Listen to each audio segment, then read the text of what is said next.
Objectification, classically hypermasculine. Military cultures are hypermasculine for a reason, because it is an attempt to shut off feelings. We live in a patriarchal society that comes with male domination, and in the case of this country, a fusion of essentially male domination and white supremacy. And it is when you embrace that domination, or one of the sort of issues within war that was always so disturbing was all of those sort of qualities and abilities to reach out and connect with others were essentially shut down through the hypermasculine culture of violence. That's the way violence is eroticized. And I think that war is a drug. War is probably the most powerful narcotic invented by humankind.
fascism comes to America, it won't need a swastika.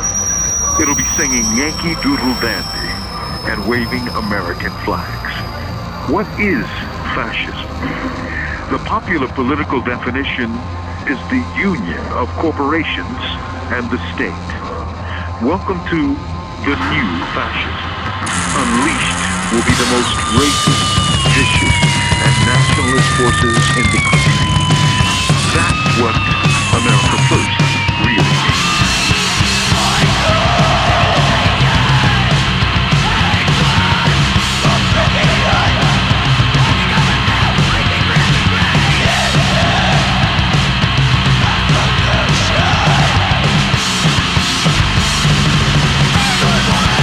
Yeah.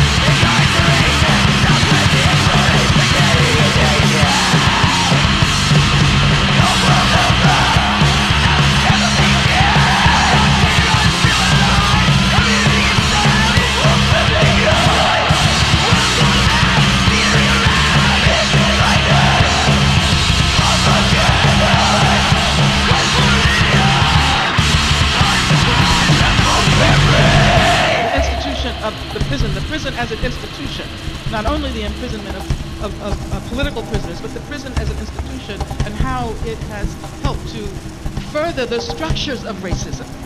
And so I think recently we've come to recognize that the prison is precisely one of those institutions in whose structures racism has learned how to hide.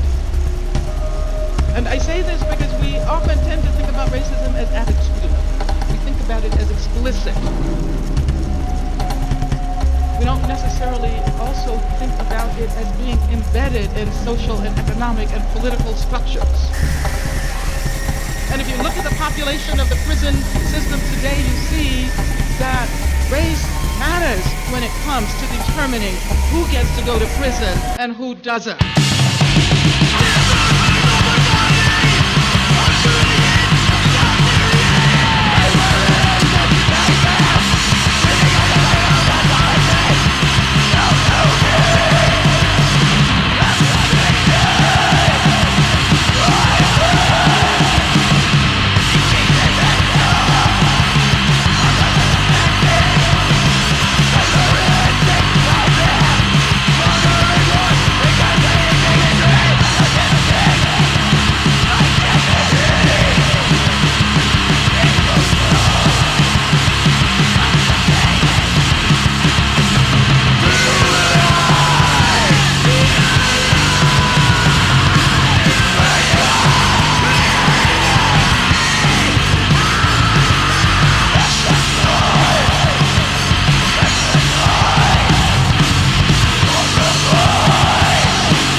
How dare we condemn anyone else's violence? Our so-called enemies in Afghanistan, Iraq, Palestine, our other colonies around the world, and our inner cities here at home are struggling against the oppressive hand of empire, demanding respect for their humanity.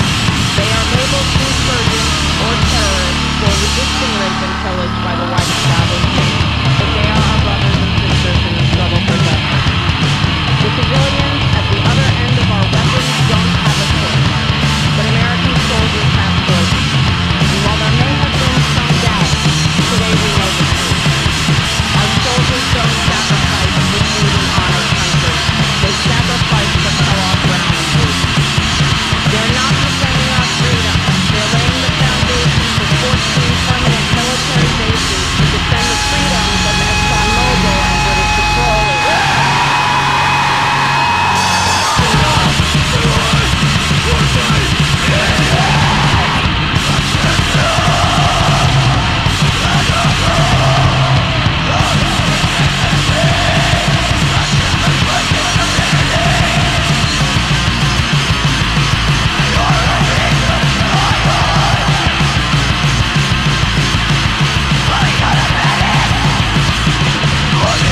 Colonialism is not a thinking machine, nor a body endowed with reasoning faculties.